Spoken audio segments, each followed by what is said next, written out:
Hey, I'm Khaled. I'm a visual arts teacher, and in this tutorial, I will explain the Lumis method to draw face/head from side view.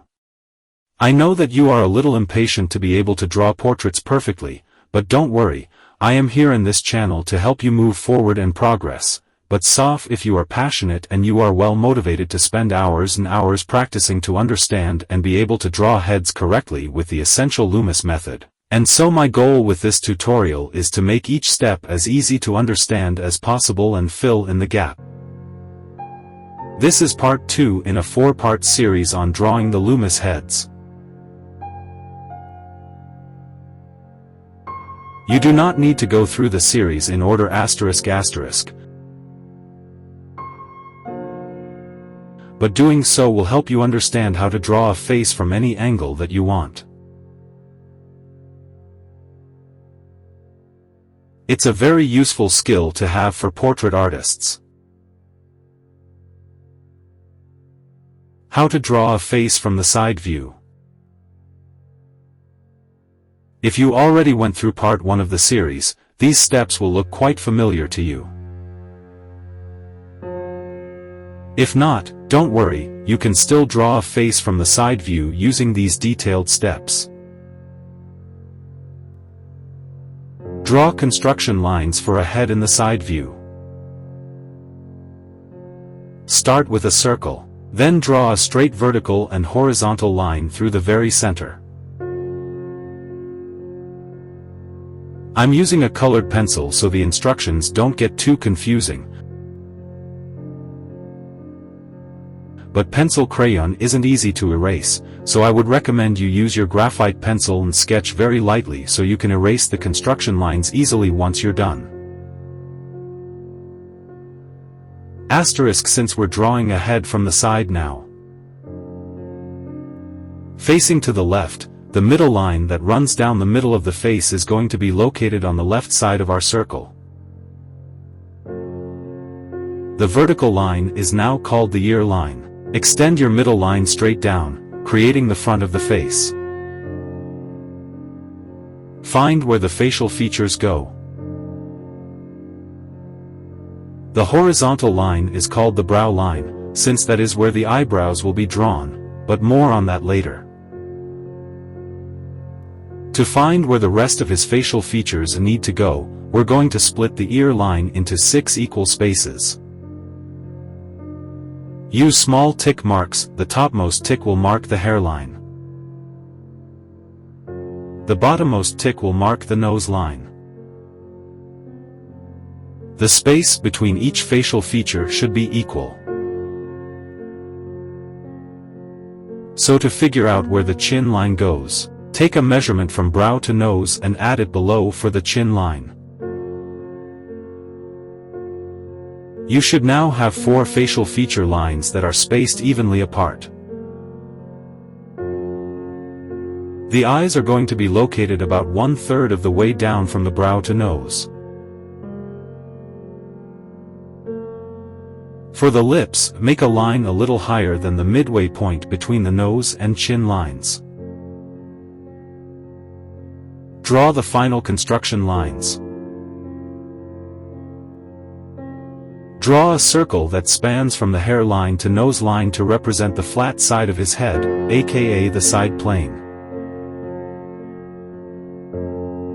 Asterisk remember when we chopped off the sides of his head in the front view? This is what it looks like from the side. To complete the head shape, draw the jawline which runs from the bottom of the side plane to the chin. Draw his neck. Let's first make the head shape less circular, as I've done above. To draw the back of his neck, align your pencil with the nose line and base of his cranium. Halfway between the front of his face to the ear line, draw the front part of his neck. Let's draw his facial features from the side. Finally, now that we've constructed the head shape and know where his facial features should go, let's use these as guidelines to draw our details on top. Let's draw the ear between the brow line and nose line, placing it in the bottom right quadrant of the head. It's actually slanted back instead of perfectly vertical. So draw a slant that looks like a forward slash before we actually draw the ear. I think the ear shape is kind of similar to an oval, so if you want to have a rough guideline to draw within, create a faint oval. Using the slanted line and oval as loose guidelines, you can more easily draw an ear. You can follow the steps as pictured above to draw the ear. You can see that I've now switched to drawing with a graphite pencil. At this point, I usually draw darker to differentiate the drawing from my construction lines. To draw the brow bone and forehead, start your pencil stroke just below the brow line, creating a deep convex curve. Extend your pencil stroke upward to create the forehead. I gave him a forehead that slants inward, but you can make it steeper or have it jut outward if you prefer. Try not to follow the circle shape, otherwise, his head will look too round. Stop when you reach the hairline. Below the brow, you can draw a light triangle. The simplified version of a nose to use as a guideline to draw a more detailed one. Experiment with different shapes to get the nose shape you prefer. The base of the triangle should rest along the nose line. Use the triangle as a rough guide to draw a more detailed nose shape.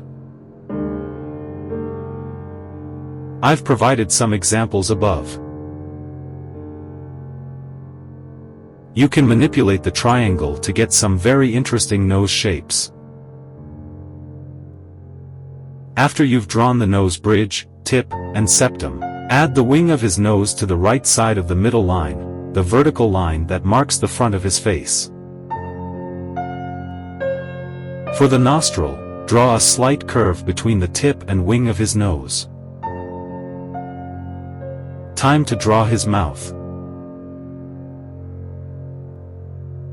I've included some steps above, showing the order I recommend for drawing the mouth. On the lip line, without going too far past the wing of his nose, draw a small tick to mark the corner of his lips. Define the opening of the mouth by drawing a wavy line. Then draw the top and bottom lip, making sure they are drawn on the left side of the middle line, the vertical line that marks the front of his face. Below the lip, bring your pencil stroke out to create a round, full chin, instead of following the construction lines too closely. Then use the construction lines to draw the neck, jawline, and the rest of his head shape in more detail. Don't forget the Adam's apple along the front of his neck, smiley face. For his head shape, try to deviate slightly from the circular construction line. I've made it so the back of his head is a little pointy. Let's draw his eyebrow along the brow line. I like to align the eyebrow arch with the side plane, the small circle we drew within the largest circle. To draw the eye, first, draw an imaginary line going up from the wing of his nose. We'll draw his eye to the right of that. When referencing the numbered steps in the image above, the red line marks the imaginary line drawn from the wing of his nose and the blue line marks the eye line. 1. Draw the eyelids using a shape similar to a rotated V, but more curved. 2. Then add the eyeball using a curved line. 3. The eyelid crease can be drawn using a curve that is similar to the shape of the top eyelid.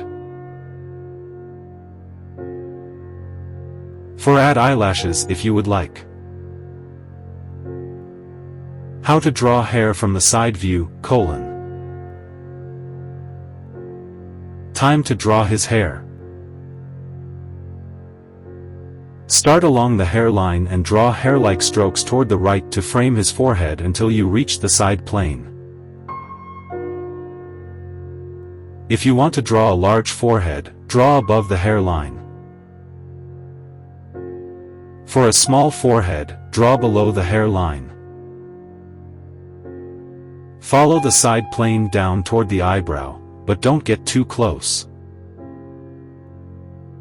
Angle your stroke down toward the ear.